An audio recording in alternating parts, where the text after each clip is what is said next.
I hope you'll try this recipe for pumpkin pie that was served at my great-uncle's diner, John and Ruby's, in Pilot Point, Texas, back in the 1940s. In the next few minutes, I'll show you how to make diner-style pie crust, John's pumpkin filling, and easy whipped cream topping. We'll start with the crust. In a mixing bowl, stir together 1 cup of all-purpose flour and 1/2 teaspoon salt. You can see here I'm using a large blending fork for pie crust, and it's probably one of my most used kitchen items. Next, add 1/4 cup plus 2 tablespoons of shortening. But if you'd prefer an all-butter pie crust, I'll have a link in the description for my buttery pie crust recipe.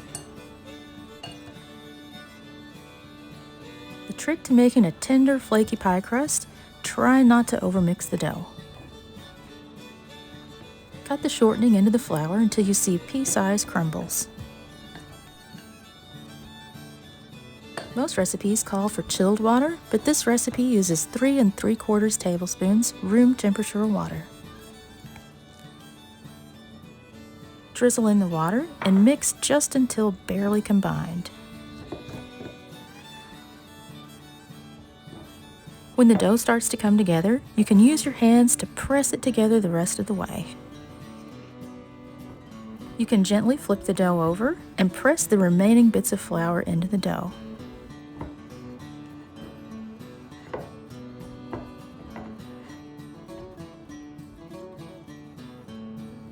Press the dough into a ball and you're ready to roll.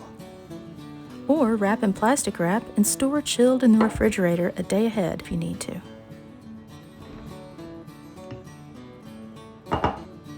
Lightly flour your work surface. I like to use parchment paper or a large pastry board. Sprinkle a little extra flour on both sides of your pie crust and lightly press into a disc.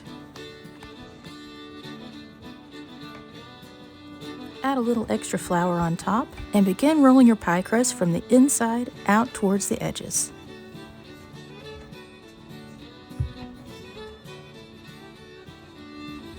You might have noticed the handle to my rolling pin is a little burnt. One Thanksgiving, I had to make about 50 pies. I started to smell barbecue like a smoky oak, and things were kind of hectic in the kitchen, so a word of warning, never leave your rolling pin too close to your cooktop. To make sure your dough doesn't stick to the surface, brush a little extra flour underneath. I'm using a standard 9-inch pie plate here, and you'll want to check to make sure to roll the dough a little bit bigger than the pie plate.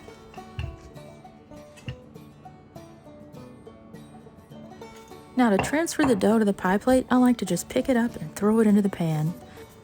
If that makes you a little nervous, if you're afraid of tearing the dough, you could just roll it around your rolling pin and transfer it over to the plate.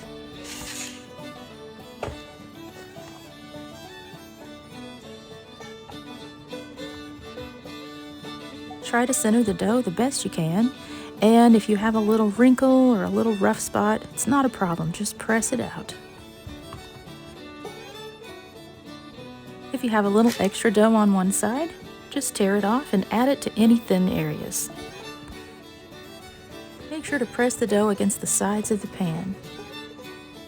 Next, fold under the extra dough to make a nice edge all the way around the pie. Some people like to trim it away, but I like to keep it and crimp it later on.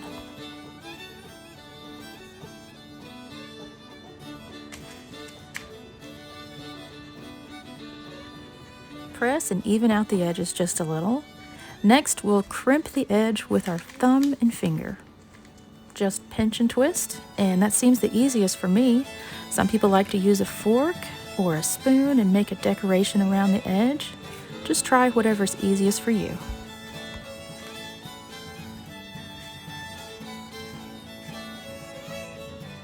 And next, John's pumpkin filling. I found an old handwritten recipe with no title, but I could tell by looking at it it was for a really good pumpkin pie. The original makes 4 pies, but I scaled it back to make just 1. For the filling, we'll start with 1½ cups pumpkin puree. Next, add 1 cup of packed brown sugar, 1 teaspoon ginger, 1 teaspoon cinnamon,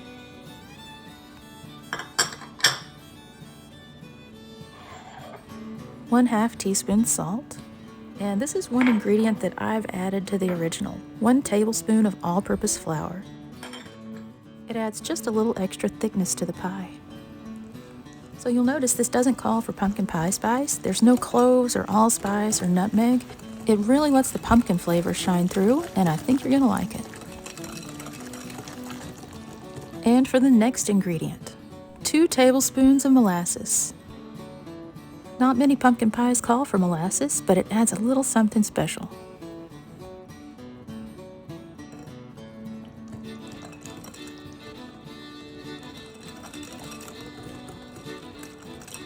Whisk together well, and then add 2 lightly beaten eggs.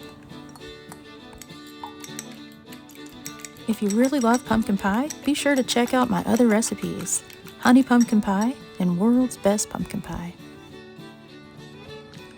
I'll also leave a link for my fall baking playlist in the description.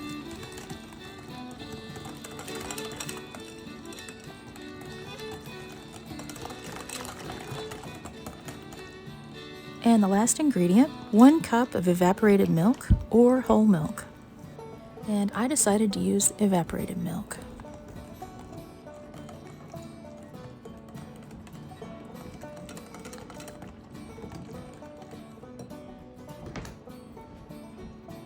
Make sure everything is mixed together well, and then pour into your unbaked pie shell. This is a pretty quick and easy recipe to whip up, so I hope you'll try making one this year. Jiggle and tap the pie plate against the table a couple of times to release any air bubbles.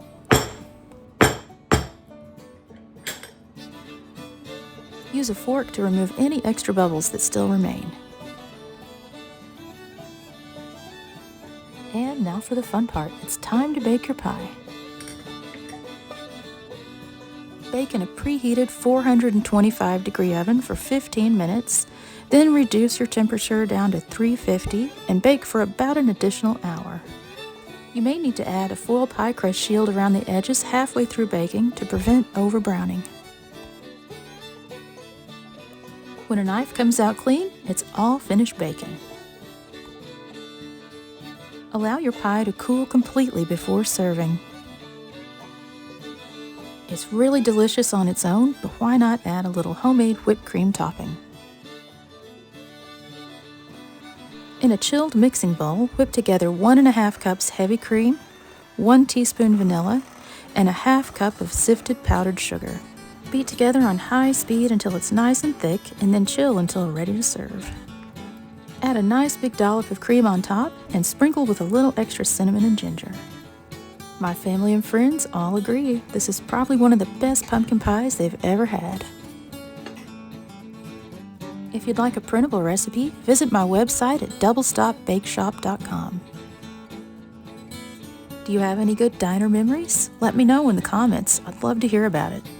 And what was your favorite thing to order? More good recipes on the way. Thanks for watching, and I'll see you next time.